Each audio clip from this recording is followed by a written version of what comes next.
అందరికీ నమస్కారం. ఈరోజు పంచాయతీరాజ్ లో గ్రామీణాభివృద్ధి కోసం కేంద్ర రాష్ట్ర ప్రభుత్వాలు వేల కోట్ల రూపాయలు ఈరోజు వినియోగం చేస్తున్నాయి. ఇప్పుడు ఈ రోడ్డే ఉంది. ఇది ఎఫ్డీపేట నుంచి గార్లపాడు వరకు ఈ రోడ్డు ఉంది. ఎన్ని కిలోమీటర్లు ఉంది? 4 కిలోమీటర్లు. 1,20,00,000 రూపాయలతో ఈ వర్క్ మంజూరు చేసింది గవర్నమెంట్. ఇది గత సంవత్సరాల క్రితం మంజూరైన వర్క్. ఈ రోజు వరకు 1,50,00,000. ఈ రోజు వరకు వర్కులు చేయకుండా డిలే చేశారు.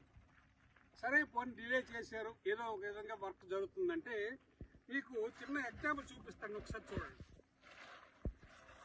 రోలింగ్ లేకుండా, కనీస రోలింగ్ లేకుండా ఈ వర్క్లన్నీ కాంట్రాక్టరు ఎవరైతే ఈ డిపార్ట్మెంట్ మన ఏఈ ఉన్నారో ఆయన కలిపి బినామీ కాంట్రాక్టర్లుగా వ్యవహరిస్తూ ఆయనేమో చేస్తున్న పని ఇది.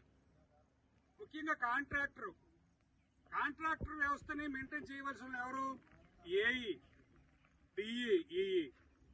డిపార్ట్మెంట్ కనీసం పట్టించుకోవట్లేదు.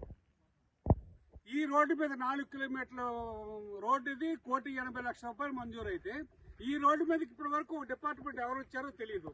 ఒకవేళ వచ్చినా వాళ్ళకి కనబడదా? రోలింగ్ లేకుండా వర్క్ ఎలా చేస్తున్నారు?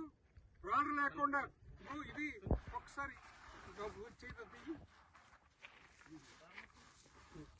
రోలింగ్ లేకుండా ఇటువంటి వర్కులు చేస్తే ప్రభుత్వానికి చెడ్డ పేరు తేయడానికి డిపార్ట్మెంట్ ప్రయత్నిస్తుంది తప్ప ప్రభుత్వానికి మంచి పేరు తెచ్చే పరిస్థితి కనబడడం లేదు. ఈవేళ ఇక్కడున్న ఎవరైతే దుర్గాప్రసాద్ ఏఈ ఉన్నాడో కొత్తూరు, హిరమండలం, ఎల్లపేట 3 మండలాలకు ఆయన ఏఏట. ఆయన అంటే బినామీ కాంట్రాక్టర్ అవతారం ఎత్తి ఈవేళేమో చాలా వర్కులు ఆయన ఒక బినామీ కాంట్రాక్టర్, ఒక వర్కర్స్ పెట్టుకొని ఆయన చేసుకెళ్తున్నాడు. ఈవేళ మీకు ఎగ్జాంపుల్ ఇది. ఎవరైనా డిపార్ట్మెంట్ రోలింగ్ లేకుండా ఎవరైనా యాక్సెప్ట్ చేస్తారా అని అడుగుతాను నేను. దీని మీద బీటీ వేస్తే 3 రోజులు ఉండదు. ఈ 1,80,00,000 రూపాయల ధనము ప్రభుత్వ ధనము దుర్వినియోగం తప్ప మరొకటి కాదు.